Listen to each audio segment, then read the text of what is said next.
En Jésus, l'histoire humaine devient histoire divine. Si nous avons compris la nécessité de l'incarnation de Jésus, nous sommes en droit de nous demander s'il assumera toutes les contingences de notre nature. La généalogie de Jésus a pour but de témoigner de la vérité de cette incarnation et de nous libérer des peurs liées à nos histoires humaines. La généalogie racontée par Matthieu atteste de la race juive de Jésus, lui faisant porter tout le poids des pages heureuses et malheureuses de l'histoire du peuple d'Israël. Autant il accepte être de la descendance des personnalités de grâce et de fidélité que sont Abraham, Jacob et de façon particulière Joseph et son épouse Marie, autant il endosse la laideur de l'homicide David, de l'idolâtre Salomon et de la prostituée Rahab. Avec Luc, la généalogie va jusqu'aux origines du monde pour signifier que toute la récapitulation de l'univers créé s'accomplit en Jésus avec ses imperfections et ses merveilles. C'est en lui que se réalise pleinement la rencontre de tous les peuples, à telle enseigne que chacun peut se reconnaître en lui et se le présenter en sa culture. Son incarnation n'est donc pas un mirage, mais une insertion vraie dans la diversité de toute l'histoire humaine en la portant vers sa perfection. Ainsi, l'engagement de l'homme envers Dieu prendra Jésus pour référence, non pas en ce qu'il demeure le tout autre pour nous, mais en ce qu'il soit devenu le même avec nous, c'est-à-dire né d'une femme. Nos peurs, nos faims, nos soifs et toutes nos peines liées à nos limites humaines ne lui sont plus étrangères dans la vérité de son incarnation.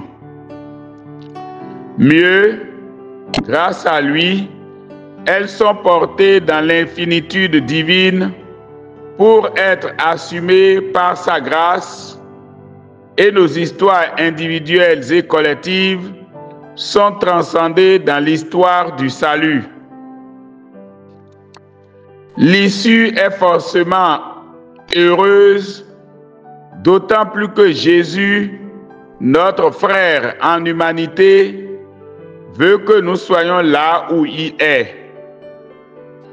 Désormais, bien que pécheurs et péchants, nous ne sommes plus définis par le péché, mais par la grâce de celui qui, en descendant véritablement dans notre histoire, nous fait entrer dans l'éternité de Dieu, son état originel.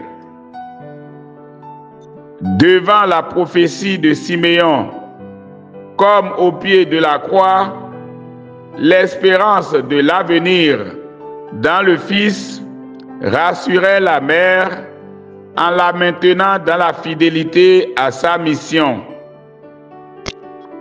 Normal que tous les âges la chantent bienheureuse. Ainsi devrait-il en être de chacun de nous. Dans l'espérance, maintenons l'effort de la fidélité, même imparfaite, à Dieu. Ainsi, nos histoires humaines seront transfigurées en histoires divines grâce à celui qui porte en lui les deux natures, vrai Dieu et vrai homme. Notre-Dame des peuples, priez pour nous.